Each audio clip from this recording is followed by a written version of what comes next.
नमस्कार, आप सभी का स्वागत है मेरे यानी आपके चैनल माय ट्विटर पे। आज का टॉपिक है व्हाट इज़ हाइपरशेड।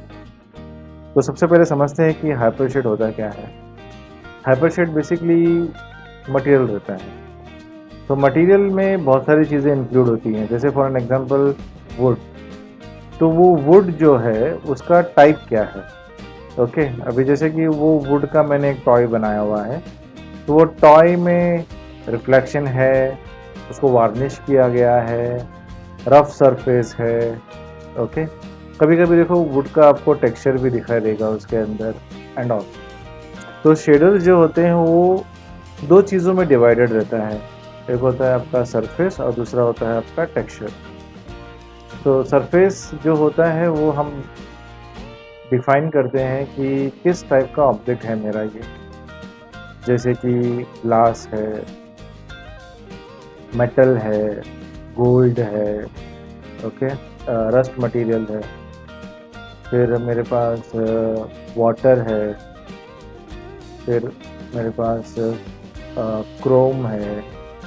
तो ये सारी चीज़ें आपके सरफेस में आ जाती हैं। तो सबसे पहले देखते हैं कि हाइपरशेड विंडो अवेलेबल किधर है। तो हाइपरशेड अगर आप ये देख रहे हैं छोटा सा बॉल ब्लू कलर का, तो इस पर आप क्लिक कीजिए एंड जैसे ही क्लिक करोगे तो आपके पास ये ओपन हो जाएगा हाइपरशेड विंडो।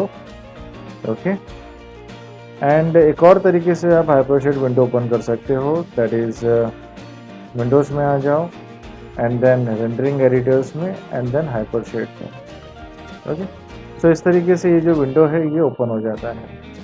नाउ जहाँ पर बात रेंडरिंग की आती है वहाँ पर रेंडरिंग इंजन की भी बात आती है। ओके, अब होता क्या है कि हमारे पास बहुत सारे टाइप्स के रेंडरिंग इंजन है, जैसे माया का खुद का सॉफ्टवेयर है, दूसरा आर्नोल्ड है, तीसरा हम मार्केट से कोई भी उठा सकते हैं जैसे कि वीरे है, रेड शिफ्ट है। ओके, तो ये सारे different different type of rendering engine market में अवेलेबल है। सो जो भी इसके अंदर इंस्टॉल रहेगा वो हिसाब से यहाँ पर आपको दिखाई देंगे। तो सबसे पहले थोड़ा सा इंटरफेस हम लोग चेक कर लेते हैं।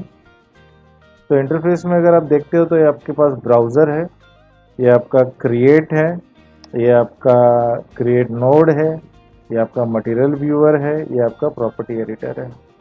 अभी जैसे कि फॉर एग्जांपल मैं यहाँ पर आ जाता हूँ, तो ये जो आपको जो क्रिएट के अंदर टुवर्ड्स लेफ्ट हैंड साइड, जो एक्सट्रीम लेफ्ट हैंड साइड में जो दिख रहा है, ये आपका मटेरियल जो भी यहाँ पे विजिबल होता है शेडर्स, वो आपके रेंडरिंग इंजन के हिसाब से दिखाई देता है।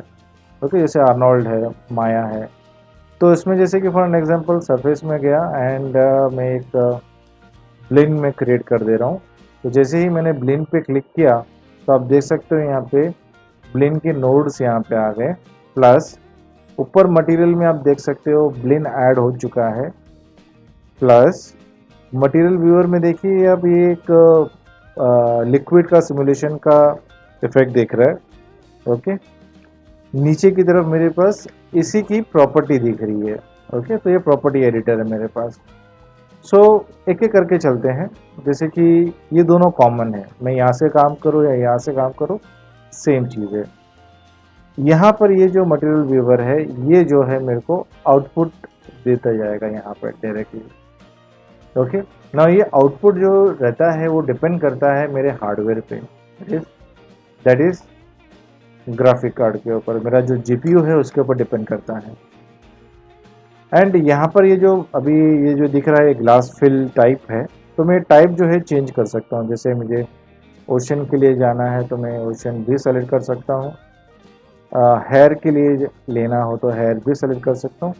तो जैसे मेरा ऑप्शन है अकॉर्डिंगली वो दिखाई देगा, जैसे हेयर दिख रहा है। ठीक है, बैक टू शेडर बॉल, ये बाय डिफ़ॉल्ट है, ये बाय डिफ़ॉल्ट दिखता है मेरे को। ओके, तो ये जो है ये मेरा एक बोलते हैं जिसको हम लोग बोलते हैं एटमॉस्फेयर। ओके, ये जनरेट करता है कि इंटीरियर है, एक्सटीरियर है। ओके, तो वो हिसाब से मैं इसके अंदर डाल सकता हूँ।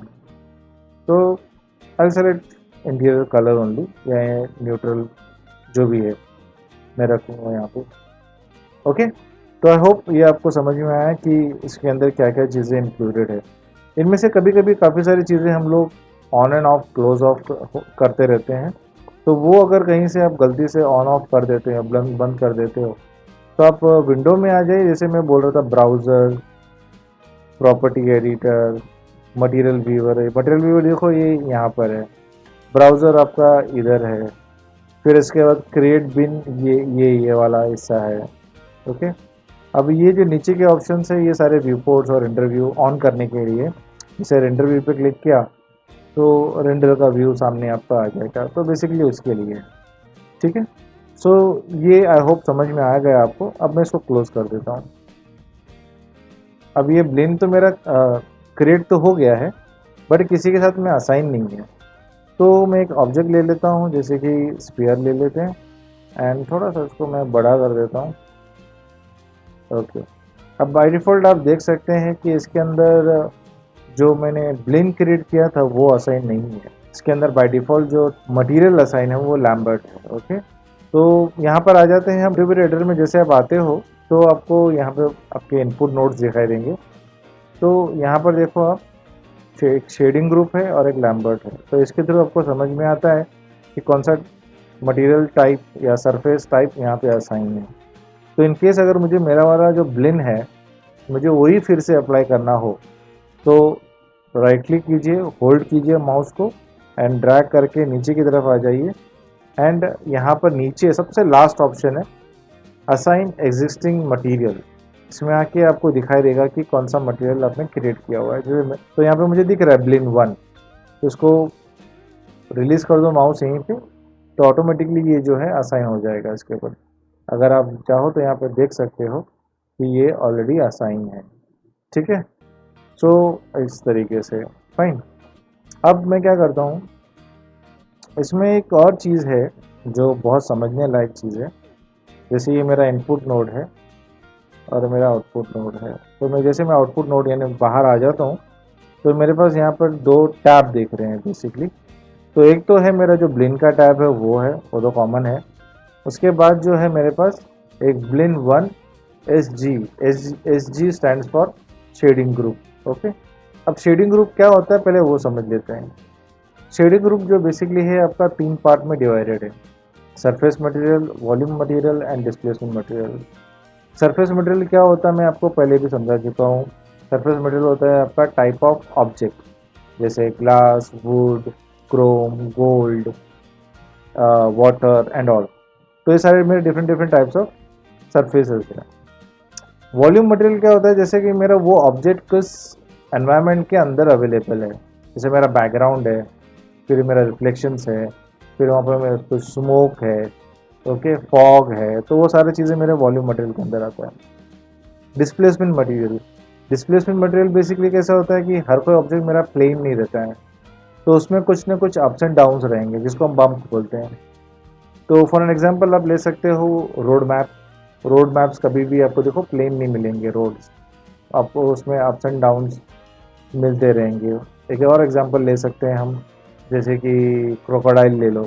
तो क्रोकोडाइल की जो स्किन है या फिर टेक्सचर है उसमें भी देखो आपको अप्स एंड डाउन्स है। तो वो जो टेक्सचर्स वगैरह जो क्रिएट होते हैं, वो जो स्केल्स उसके ऊपर रहते हैं, वो सारी की सारी क्रिएट करनी पड़ती है। तो सारे के सारी चीज़ें हम डिस्प्लेसमेंट मटेरियल के थ्रू क्रिएट कर सकते हैं। सो ये सारी चीज़ें आपके हाइपरशेड विंडो के अंडर। अगर आपको वीडियो पसंद आता है तो लाइक, शेयर एंड सब्सक्राइब जरूर कीजिएगा एंड बेल आइकन पे क्लिक कीजिएगा। Thank you so much.